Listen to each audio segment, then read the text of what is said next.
Parte 2, capítulo 55. De coisas sucedidas a Sancho no caminho e outras que não resta senão contá-las. Por ter se detido com Ricote, não pôde Sancho alcançar o castelo do duque naquele mesmo dia, embora tivesse chegado a meia légua dele. Ali o surpreendeu a noite, algo escura e fechada, porém, como era verão, isso não lhe causou grande preocupação. Assim, afastou-se do caminho com intenção de esperar amanhã. Mas que sua curta e desventura sorte que, procurando o lugar onde melhor se acomodasse, caíssem ele e o russo numa funda e escuríssima cova que entre umas edificações muito antigas se encontrava. Enquanto caía, encomendava-se a Deus de todo o coração, imaginando que não haveria de parar até o mais profundo dos abismos. Mas não foi assim, porque a pouco menos de 3 corpos deu no fundo o russo, e Sancho se achou em cima dele, sem ter sofrido lesão ou dano algum. Apalpou todo o corpo e prendeu a respiração para ver se estava inteiro ou esburacado em alguma parte. Então, vendo-se bom, intacto e católico de saúde, não se afastava de dar graças a Deus Nosso Senhor pela mercê recebida, pois sem dúvida se imaginara desfeito em 1000 pedaços. Tateando as paredes da cova para ver se seria possível sair dali sem a ajuda de alguém, achou-as todas lisas e sem reentrância alguma. Isso muito afligiu, especialmente quando escutou o russo queixar-se terna e doloridamente. E não era por demasia, nem se lamuriava por manhã. É que, em verdade, não estava lá muito bem parado. Ai, disse então Sancho Pança, quantos imprevistos soem ocorrer a cada passo aos que vivem neste miserável mundo. Quem diria que aquele que ontem se viu entronizado governador de uma ínsula, dando ordem a seus criados e vassalos, hoje se haveria de ser sepultado numa cova sem que pessoa alguma possa socorrê-lo, sem que qualquer criado ou vassalo possa acudi-lo? Aqui haveremos de perecer de fome, eu e meu jumento, se antes não morremos, ele de moído e quebrado, eu de pazaroso. Pelo menos não serei tão venturoso quanto foi o meu amo Don Quixote de la Mancha, quando desceu e baixou a cova daquele encantado Montesinos, onde achou quem lhe desse regalo melhor que o de sua própria casa, até parecendo que se dirigiu à mesa posta à cama feita. Ali teve ele belas e deleitosas visões, enquanto que eu creio só poder enxergar aqui sapos e cobras. Desgraçado de mim, em que vieram dar minhas loucuras e fantasias? Daqui retirarão meus ossos, quando for servido o céu que me descubram, limpos, brancos e descarnados, e junto deles os do meu bom russo, donde talvez se saiba quem somos, pelo menos quem tiver notícia de que nunca Sancho Pança se separou de seu asno, nem seu asno de Sancho Pança. Outra vez digo, miseráveis de nós, cuja curta sorte não quis que morrêssemos em nossa pátria, entre os nossos, onde, ainda que nossa desgraça não tivesse remédio, não faltaria quem dela se condoesse. E, na hora derradeira de nosso pensamento, nos fechasse os olhos. Ó, companheiro e amigo meu, que má paga te dei por teus bons serviços? Perdoa-me e pede a fortuna, do melhor modo que souberes, que nos tire desse miserável aperto em que ora nos encontramos os dois, e prometo colocar-te uma coroa de louros na cabeça, para que não pareças outra coisa senão um poeta laureado, além de dar-te rações dobradas. Desta maneira se lamentava Sancho Pança enquanto o jumento ficava a escutá-lo sem responder palavra alguma. Tal aperto e angústia em que se achava o pobre animal. Finalmente, havendo passado toda aquela noite entre dolorosas queixas e lamentações, raiou o dia, com cuja claridade e resplendor viu Sancho ser impossível de toda a impossibilidade sair daquele poço sem a ajuda de alguém. Começou então a lamentar-se e a gritar para ver se alguém o escutava, mas todos os seus clamores soavam no deserto, pois em todos aqueles arredores não havia viva alma que o ouvisse. Então acabou de se considerar morto. Estava o russo de boca para cima e Sancho Panza o acomodou de modo a pô-lo de pé, pois ele mal se podia sustentar.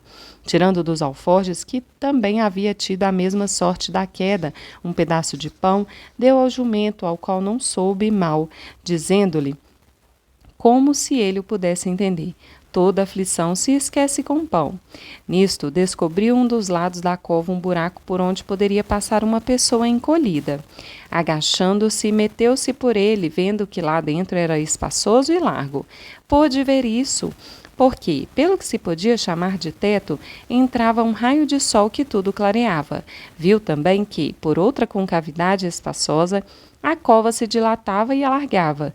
Vendo isto, voltou para onde estava o jumento e, com uma pedra, começou a desmoronar a terra da abertura, de modo que em pouco tempo abriu um buraco, através do qual com facilidade pudesse entrar o asno, como de fato ele o fez. Então, puxando pelo cabresto, começou a caminhar pela gruta, a ver se encontrava alguma saída. Às vezes ia às escuras, às vezes sem luz, mas nunca sem medo. Valha-me Deus Todo-Poderoso, dizia de si para si, esta que para minha desventura melhor aventura seria para o meu amo Dom Quixote. Ele sim teria essas profundezas e masmorras por jardins floridos e por palácios de Galiana. E esperaria sair dessa escuridão e estreiteza para entrar em algum florido prado. Quanto a mim, sem ventura, falto de conselho e mesmo menoscabado de ânimo, a cada passo penso que de repente, debaixo dos meus pés, há de se me abrir um outro buraco mais profundo do que este, e que me acabará de tragar. Sê bem-vindo, mal, desde que venha sozinho. Dessa maneira e com tais pensamentos, pareceu-lhe haver caminhado pouco mais de meia légua, ao cabo do qual percebeu uma difusa claridade, como se de raios de sol que por alguma parte entravam, fazendo-lhe crer que fosse o início do caminho de outra vida. Aqui o deixa Cide Hamete Benengeli e volta a tratar de Dom Quixote, que, alvoroçado e contente, esperava a data da batalha que iria travar com o ladrão da honra da filha de Dona Rodrigues, a quem pensava o torto endireitar, bem como corrigir o desaguisado que com tanta maldade se lhe haviam feito. Sucedeu, pois, que, saindo certa manhã, a preparar-se e ensaiar o que deveria fazer no transe em que dentro em breve se encontraria, dando um repelão ou arremetida rocinante, chegou a pôr os pés tão junto de uma cova que, se não lhe sofresse fortemente as rédeas, teria sido impossível não cair nela. Por fim, conseguiu detê-lo e não caiu. Chegando-se algo mais perto, sem apear-se, pôs-se a contemplar aquele buraco e, enquanto o fazia, ouviu grandes brados que dele saíam. Escutando atentamente, pôde perceber e entender que quem lá estava dizia: "Ó de cima, há algum cristão que me escute ou algum cavaleiro caridoso que se condoa de um pecador enterrado vivo? De um desditoso governador desgovernado?" Pareceu a Dom Quixote escutar a voz de Sancho Panza, o que o deixou assustado e surpreso. Então, erguendo a voz o mais que pôde, disse: "Quem está aí embaixo? Quem se está queixando? Quem poderia estar aqui? Ou quem poderia queixar-se?" respondeu, senão o infeliz Sancho Panza, governador, por seus pecados e por sua malandança da ínsula de Barataria, escudeiro que foi do famoso cavaleiro Dom Quixote de la Mancha. Ouvindo Dom Quixote tais palavras, duplicou-se-lhe a admiração e se lhe aumentou o pasmo, vindo-lhe ao pensamento que Sancho Panza deveria estar morto e que sua alma ali estaria penando.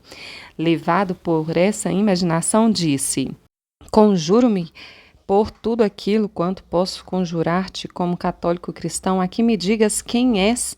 Se és alma penada, diz-me que queres que faça por ti, pois sendo minha profissão favorecer e acudir aos necessitados deste mundo, também o serei para acudir e ajudar os precisados de outro mundo, que não podem ajudar-se por si próprios." "Pela maneira que vossa mercê fala," responderam, "deve ser meu amo Dom Quixote de la Mancha, cujo timbre de voz também é esse, sem dúvida." "Dom Quixote sou," replicou ele, "e professo socorrer a ti em suas necessidades os vivos e os mortos. Por isso, diz-me quem és." que me deixas atônito.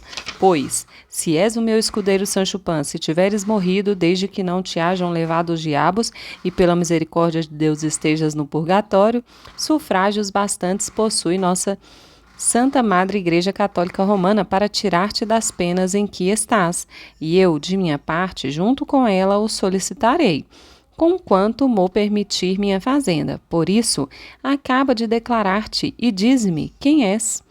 Juro por quem for, responderam, e pelo nascimento de quem vossa mercê quiser, juro, senhor Dom Quixote de la Mancha, que sou seu escudeiro Sancho Pança, e que jamais morri em todos os dias de minha vida. Houve apenas que, tendo deixado meu governo por coisas e causas que seria necessário maior tempo para poder narrá-las, na noite passada caí nessa cova onde me encontro, e comigo o Russo, que não me deixará mentir, já que, para a maior comprovação deste fato, ei-lo aqui comigo. Pois não é que até parece ter o jumento entendido o que o Sancho dissera, porque no mesmo instante começou a zurrar, e com tal intensidade que toda a cova retumbava. Indubitável testemunha, disse Dom Quixote, esse zurro eu conheço como se o tivesse parido. E ouço tua voz, meu Sancho. Espera aí, irei ao castelo do Duque, que fica aqui perto, e trarei quem te retire dessa cova onde te devem ter posto teus pecados. Vá, vossa mercê, disse Sancho, e volte depressa. Por Deus uno, que já não posso suportar o ficar aqui sepultado em vida. Estou morrendo de medo. Deixou Dom Quixote e foi ao castelo contar aos duques o que havia sucedido a Sancho Pança, do que não pouco se admiraram, embora bem compreendessem que devia ter caído por uma das aberturas daquela gruta, ali existente desde tempos imemoriais. O que não podiam imaginar era como havia ele deixado o governo sem que eles tivessem aviso de sua vinda. Finalmente, como diz a cantiga, levaram-lhe cordas e amarras e, à custa de muita gente e muito trabalho, tiraram Russo e Sancho Pança das trevas para a luz do sol. Viu um estudante e disse, dessa maneira deviam sair de seus governos todos os maus governadores. Como sai esse pecador do abismo profundo? Morto de fome, pálido e sem R$1, pelo que creio. Ouviu o Sancho e disse, faz 8 ou 10 dias, irmão maledicente, que comecei a governar a ínsula que me deram e em todo esse tempo não me vi farto de pão sequer 1 hora. Ao contrário, médicos me perseguiram e inimigos me moeram os ossos, não tive ocasião de receber peitas ou cobrar tributos, e sendo isto assim como é, não merecia, segundo penso, sair desta maneira, mas o homem põe e Deus dispõe. E ele sabe melhor o que fica bem para cada um, pois tal tempo, tal tento. E que ninguém diga, desta água não beberei, porque onde se pensa que há toicinho, não há sequer espeto. Deus me entende, e isso basta. Nada mais digo, embora até o pudesse. Não fiques aborrecido, Sancho, nem te irrites com o que ouvires, que seria um nunca acabar. Vem com a tua consciência limpa e deixa que digam o que queiram. Querer atar as línguas dos maldizentes é o mesmo que querer colocar portas no campo. Se o governador sai rico do seu governo, dizem que foi ladrão. Se sai pobre, que foi incompetente e mentecapto. Estou certo, respondeu Sancho, de que, desta vez, antes me hão de ter por tonto que por ladrão. Assim conversando, chegaram, rodeados de meninos e muita gente mais, ao castelo onde, num corredor, estavam já o duque e a duquesa esperando Dom Quixote e Sancho, que não quis avistar-se com o duque antes de haver acomodado o Russo na cavalariça, dizendo que tivera péssima noite na sua pousada. Em seguida subiu para ver os senhores, ante os quais de joelhos disse, eu, senhores, porque assim o quis vossa grandeza, sem nenhum merecimento meu, fui governar vossa ínsula baratária na qual pelado entrei e pelado me encontro. Não perco nem ganho. Se governei bem ou mal, testemunhas existem que dirão o que quiserem. Esclareci dúvidas, sentenciei pleitos e sempre morto de fome por haver assim decidido o doutor Pedro Récio, natural de Tirteafuera, médico insulano e governadoresco. Fomos acometidos à noite por inimigos que nos puseram em grande aflição. Mas dizem os de lá que saíram livres e vitoriosos pelo valor do meu braço. Deus lhes dê tanta saúde quanto é verdade o que dizem. Em suma, durante esse tempo, tateei os encargos e as obrigações inerentes ao governador e descobri, por mim mesmo, que não poderiam ser sustentadas por meus ombros. nem são peso de minhas costelas ou flechas de minha aljava. Assim, antes que o governo me lançasse para fora, fui eu que lancei o governo para fora de mim. E ontem de manhã deixei a ínsula tal como a encontrei, com as mesmas ruas, casas e telhados que tinha quando nela entrei. Não pedi empréstimo a quem quer que fosse, nem me meti em negociatas, embora tenha pensado em fazer algumas leis proveitosas. Nenhuma fiz, temeroso de que não fossem cumpridas e tanto teria valido fazê-las como as não fazer. Saí de lá, conforme disse, sem outro acompanhamento que o do meu russo. Caí numa cova e entrei por ela adentro, até que esta manhã, com a luz do sol, vi a saída, mas não tão fácil. Não me fizesse o céu deparar com meu amo Don Quixote, ali teria ficado até o fim do mundo. Deste modo, meus senhores duque e duquesa, aqui está vosso governador Sancho Pança, que adquiriu, em apenas 10 dias que ficou no governo, conhecimento de que não lhe importa coisa alguma ser governador.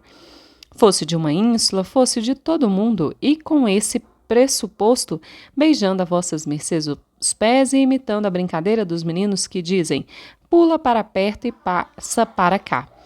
Pulo fora do governo e me passo para o serviço do meu amo Don Quixote, no qual, embora como pão com sobressalto, pelo menos me farto, e para mim, desde que esteja de barriga cheia, pouco se me dá que seja de cenouras ou de perdizes.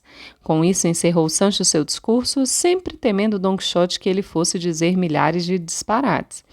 Quando o viu terminar tendo dito tão poucos, intimamente deu graças ao céu. O duque abraçou Sancho e lhe disse que lhe pesava na alma o fato de ter tão cedo deixado o governo, mas que ele iria providenciar para que se lhe fosse arranjado outro cargo, de menos trabalho e mais proveito. Abraçou também a duquesa e ordenou que o regalassem, pois ele dava sinais de vir mal moído e pior parado.